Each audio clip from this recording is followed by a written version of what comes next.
Seguimos este diálogo con el psicólogo Ramón León.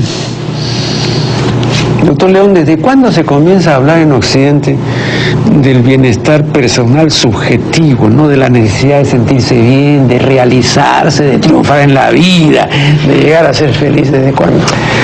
Estos son conceptos que, hasta donde yo consigo entenderlos, aparecen más o menos después de la Segunda Guerra Mundial, ¿no? Más o menos desde los años 50, 60 comienza un fuerte interés. Tiene que ver con el hecho de la difusión de la clase media a nivel mundial, o de la idea de que la gente comienza a acceder a la clase media, de una mayor generación de bienes y de una democratización, ¿no? de las sociedades. Y esto hace que la vida individual, la vida de cada uno de nosotros, sea un factor de mucho interés, ¿no? Y entonces la cuestión subjetiva, que es uno de los elementos que mide el bienestar. El bienestar los gobiernos miden el bienestar con sus indicadores, ¿no? Las instituciones públicas y privadas tienen algunos criterios para eso. Pero cuando se mide la cuestión del bienestar, un elemento que los psicólogos suelen tomar mucho en cuenta es la dimensión subjetiva, ¿no?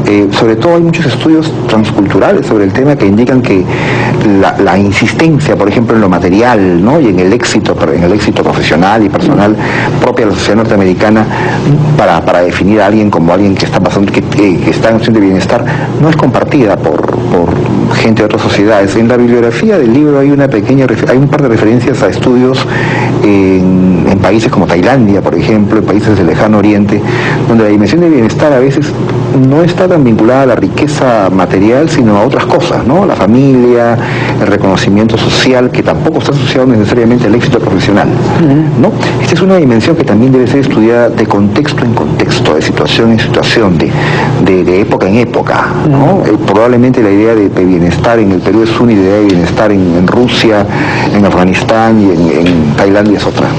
Ahora, vean, yo soy particular, tengo un planteamiento que someto a su consideración. Es opinable, ¿no? Pero ha sido también motivo de investigaciones de mi parte, de modo que por eso me atrevo en forma muy resumida a exponerlo, ¿no?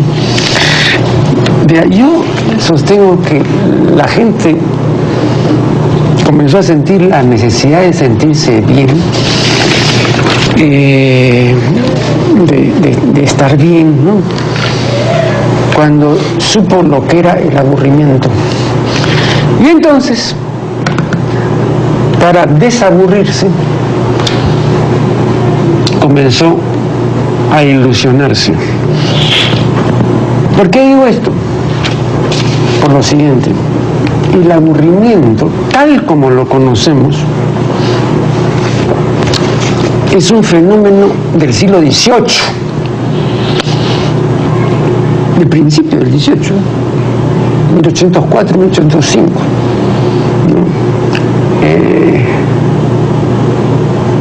Y también es un fenómeno del XVIII la aparición del sentido positivo de la palabra ilusión, que hasta entonces tenía en nuestro idioma y en todos los otros idiomas el sentido de engaño, ¿no? De falsedad, de cosa que no es real, ¿no? Bueno, ese es el sentido primario de ilusión, y ese es el sentido que también tiene en latín, ¿no? O sea, algo quimérico, fantasioso, irreal, ¿no? Pero José Espronceda, que es un autor de la primera mitad del 800, hizo el gran aporte de dar este sentido positivo de ilusión, que es esperanza cuyo cumplimiento parece especialmente atractivo. Ese sentido no existe en ningún idioma. Esa es absolutamente exclusividad del español. Todos los otros idiomas cuando hablan de ilusión hablan solamente en este sentido negativo de la ilusión, ¿no es cierto? Como un engaño de los sentidos o del entendimiento. Pero nadie dice que tengo la ilusión de comprarme una casa, ¿no? Estoy ilusionado porque tengo, pues no sé, quiero viajar a Europa, es una ilusión que quiero que se cumpla, etcétera, ¿no? Entonces, cuando nos ilusionamos, no solo para desaburrirnos, ¿no? Pero cuando en general nos ilusionamos, Entonces aumenta nuestra pretensión de felicidad. Pero la persona que no se ilusiona tiene una vida muy pobre, una vida muy gris. Imagine usted lo que sería la vida de nosotros sin ilusiones fundadas, perdón, ¿eh? Porque hay ilusiones pues, que no son fundadas, entonces me parece también un despropósito. Pero una vida que no tenga ilusiones es una vida muy pobre. Muy gris. Muy gris. Y como nosotros somos seres futurizos, ¿no es cierto? Estamos proyectados hacia el futuro, entonces queremos, pues, no sé, próximamente comprarnos un automóvil, el otro año conocer Miami, etc. Esas son ilusiones. Entonces eso nos va a hacer felices a cada uno según pues las posibilidades de vivenciación felicitaria que tengamos, ¿no? Porque tampoco no se puede establecer una norma ni una pauta general, ¿no? Pero en resumen, ¿no?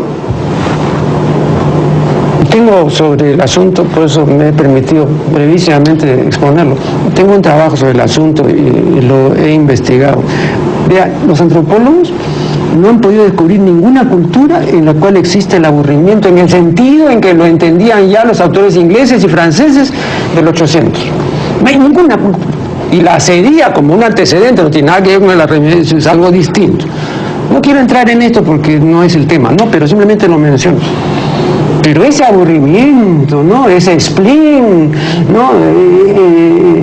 Ese ennui de los franceses, eso es algo completamente del siglo XIX, ¿no? Hay que ver las cosas que ha escrito Mariátegui, que son el aburrimiento, todo lo que se aburre Mariátegui, ¿no? Y hay unos textos muy bonitos de Mariátegui. Bueno, un siglo antes no voy a poder escribir eso, pero ni remotamente, porque nadie se aburría así, ¿no? Entonces,